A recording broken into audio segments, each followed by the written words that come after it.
అందరికీ నమస్కారం. నా పేరు భార్గవ్. ముందుగా మీ అందరికీ శ్రీరామనవమి శుభాకాంక్షలు.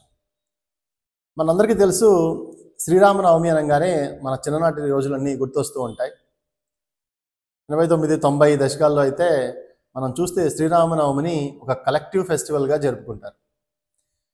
అంటే గుడిలో మనం అందరం సపర్యలు చేయటం, కొబ్బరి మట్టలు తీసుకొచ్చి గుడులకు కట్టడం, అదేవిధంగా ఇంటింటికి వెళ్ళి పండగని పలానా గుడిలో సెలబ్రేట్ చేసుకుంటున్నామని చెప్పి అందరినీ ఆహ్వానించటం, వడపప్పు పానకాలు అక్కడ పంచటం, అందరినీ కూడా గుడికి ఆహ్వానించిన తర్వాత పూజ చేసిన తర్వాత తీర్థప్రసాదాలు తీసుకోవటం, భోజనాలు చేయటం, అదేవిధంగా రాత్రి అయితే వీసీఆర్ క్యాసెట్లు వేసి శ్రీరామనవమి సినిమాలు, శ్రీరాముడి సినిమాలు ఇవన్నీ కూడా చూపించటం, ఇవన్నీ కూడా పాత రోజుల్లో చాలా అద్భుతమైన జ్ఞాపకాలుగా ఉన్నాయి.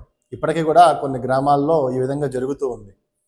అయితే శ్రీరామనవమి అనగానే శ్రీరాములు వారి జన్మదినమే కాకుండా శ్రీరాములు వారి ఉన్నటువంటి గొప్ప క్వాలిటీస్ని కూడా మనం చర్చించుకోవాలి.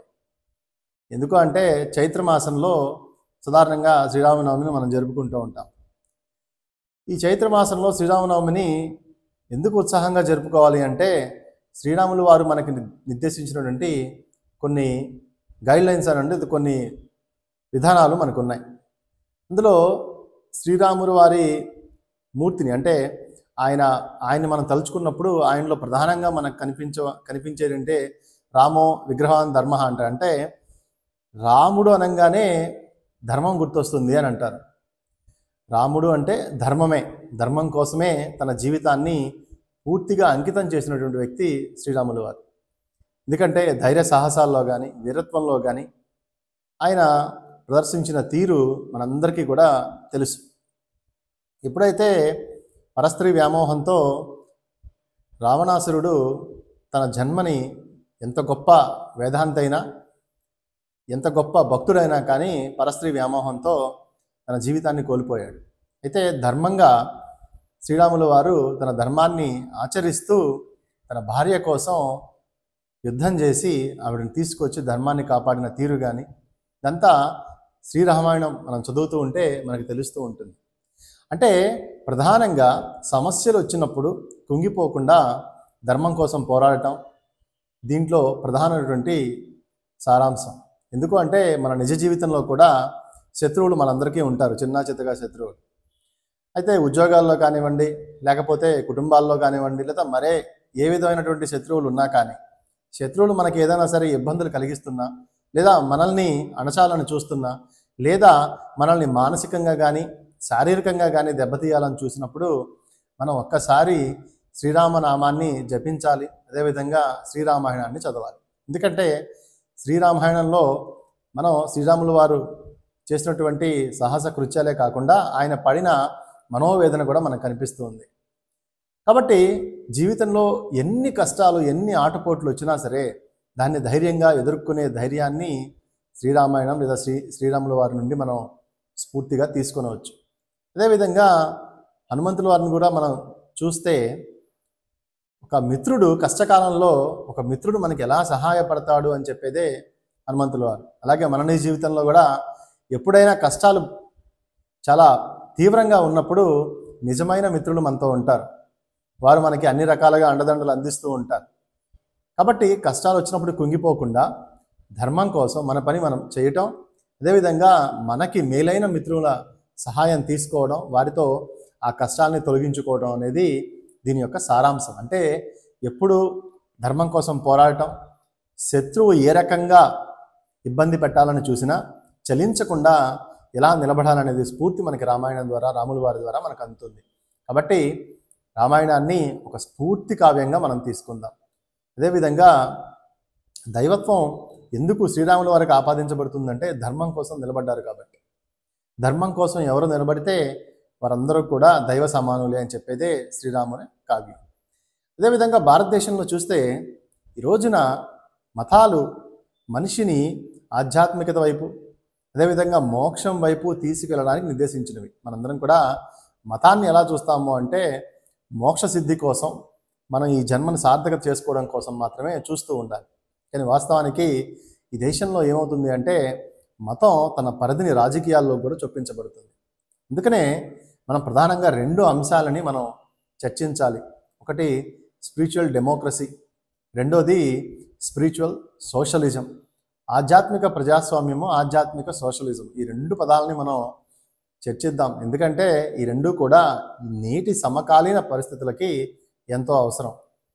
ఆధ్యాత్మిక ప్రజాస్వామ్యం అంటే ఏంటి అని అంటే, నువ్వు ఏ దేవుడిని పూజిస్తావు అనేది నీ ఇష్టం. భారత రాజ్యాంగం కూడా మనకు అదే చెప్తుంది. అదేవిధంగా నువ్వు ఏ దైవ రూపాన్ని పూజించి నీ మనసుకు శాంతన చేకూర్చుకుంటావు, నీ మోక్ష సిద్ధిని ఏ విధంగా కలిగించుకుంటావు అనేది నీ ఇష్టం. అంటే పర్సన్ టు గాడ్ అనేది ఈ స్పిరిచువల్ డెమోక్రసీ చెప్తుంది. అంటే నీకు ఆధ్యాత్మిక ప్రజాస్వామ్యం ఉంది, నువ్వు ఏ దేవుణ్ణైనా కొలుచుకోవచ్చు. పర్సన్ టు గాడ్, మనకి రామకృష్ణ పరమహంస కానీ వారందరూ కూడా భక్తులకి అంటే ఈ జీవితం యొక్క మర్మాన్ని తెలుసుకుంటూనే వారు తన నమ్మిన భావజాలంతో వారు మోక్షాన్ని పొందారు, అంటే దేవుణ్ణి స్మరించారు, అంటే పర్సన్ టు గాడ్. అదేవిధంగా స్పిరిచువల్ సోషలిజం అంటే ఏంటి అని అంటే, నువ్వు నీ దేవుణ్ణి పూజించుకుంటూనే పక్కన వాడిని కూడా ప్రేమించాలి. స్పిరిచువల్ టాలరెన్స్ అంటారు. అంటే నువ్వు పక్కన వాడు ఏ మతమైనా సరే, వాడు ఏ జాతి అయినా సరే, ఏ కులమైనా సరే, మనిషిగా ముందు నువ్వు గౌరవించాలి, వాడిని నీలో కలుపుకోవాలి, మానవత్వాన్ని పెంచి పోషించాలి అని చెప్పేదే స్పిరిచువల్ సోషలిజం. డెమోక్రసీలో, స్పిరిచువల్ డెమోక్రసీలో ఇండిపెండెన్స్గా నువ్వు దేవుడు మాత్రమే ఉంటారు. కానీ స్పిరిచువల్ సోషలిజంలో నువ్వు ఈ సమాజం ఉంటుంది, అంటే సమాజమే దేవాలయం అనేది స్పిరిచువల్ సోషలిజంలో ఉంటుంది. కాబట్టి మనందరం కూడా ఈ భారతదేశంలో ఇప్పుడు కావాల్సింది స్పిరిచువల్ డెమోక్రసీ అందరికీ ఉంటుంది. ఇప్పుడు హిందువుగా పుట్టినవాడు కొన్ని కారణాల రీత్యా వాడు వేరే మతాలకు వెళ్ళొచ్చు, అయినా అది ఆయన వ్యక్తిగతం, ఆ డెమోక్రసీ ఉంది. కానీ స్పిరిచువల్ సోషలిజం అనేది కొరవడుతుంది. ఎందుకంటే ఈ మతం గొప్ప, నాది, నా మతమే గొప్ప. ఇప్పుడు పర్టికులర్గా ఈ మతం మారిన వాళ్ళ బాధ, భాష చాలా వికృతంగా ఉంటుంది నేటి రోజుల్లో. అంటే అప్పటి వరకు ఒక మతంలో ఉండిన తర్వాత మతం మారిన తర్వాత ఆ మత విశ్వాసాలను అసహించుకోవడం, లేదా ఆ మతస్థులని చిన్నచూపుగా చూడటం, లేదా వివక్షగా చూడటం, ఇవన్నీ కూడా ఈ మతం మారిన వాళ్ళకి ఈ వైరస్ సోకిన వాళ్ళలో ఉంటుంది. సో ఈ టాలరెన్స్ లేకపోతే నువ్వు ఈ డెమోక్రసీకి, స్పిరిచువల్ డెమోక్రసీకి అనర్హుడు. నువ్వు ఈ భారతదేశంలో ఉన్నప్పుడు స్పిరిచువల్ డెమోక్రసీ అంటే నీకు ఎంత ఫ్రీడమ్ ఉందో, నీ మతాన్ని ఆచరించే ఫ్రీడమ్, అదేవిధంగా పక్క మతాన్ని కూడా టాలరెన్స్ చేయాలి, పక్క మతాన్ని కూడా నువ్వు గౌరవించాలి, పక్కవాడిని కూడా నువ్వు గౌరవించాలి. కానీ ఇదేం జరుగుతుందంటే ఇది కాస్త, ఈ స్పిరిచువల్ సోషలిజం కాస్త పరిధి దాటి రాజకీయాల్లో చొరబడి ఇతర మతాన్ని ద్వేషించడం, తన నమ్మిందే గొప్ప అనడం, తన నమ్మిన మతాన్నే చాలా గొప్పగా ప్రొజెక్ట్ చేయడం, ఎదుటివాడు కూడా తాను ఏదైతే నమ్మాడో వాడు కూడా నమ్మాలి, ఎందుకంటే ఇదే సత్యము అని చెప్పి నువ్వు వాడి మీద టార్చర్ పెట్టడం, వాడిని ప్రెజర్ చేయటం. వాస్తవానికి నువ్వు నమ్మింది సత్యమో కాదో నీకు ఎలా తెలుస్తుంది అంటే దానికి ఏదో ఒక వాళ్ళ మత గ్రంథాలను చూపిస్తూ ఉంటారు. కానీ మత గ్రంథాలను చూపించడం ముఖ్యం కాదు. నువ్వు నమ్మావు, నీకు డెమోక్రసీ ఉంది, కానీ పక్కవాడిని కూడా నమ్మాలి, ఇదే గొప్ప అని చెప్పే హక్కు లేదా అర్హత నీకు లేదు.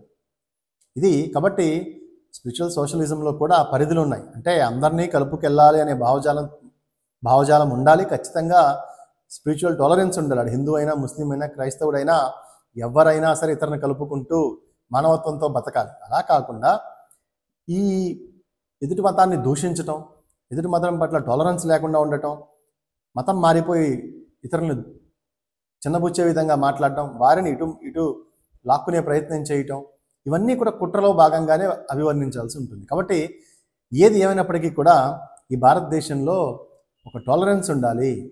ప్రతి మతానికి కొన్ని కట్టుబాట్లు ఉండాలి, కొన్ని హక్కులు ఉండాలి. అదేవిధంగా ప్రతి మతం కూడా రక్షింపబడాలి, ఇతర మతాల నుంచి కానీ లేదా ఇతర మనుషుల భావజాలం నుంచి కానీ.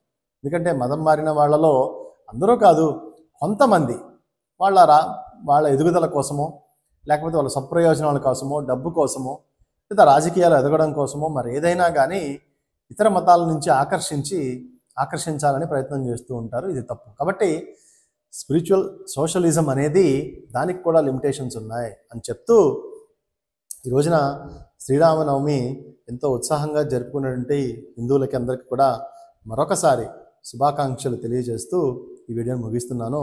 మరొక మంచి వీడియోతో మళ్ళీ కలుసుకుందాం. అంతవరకు సెలవు. నమస్కారం.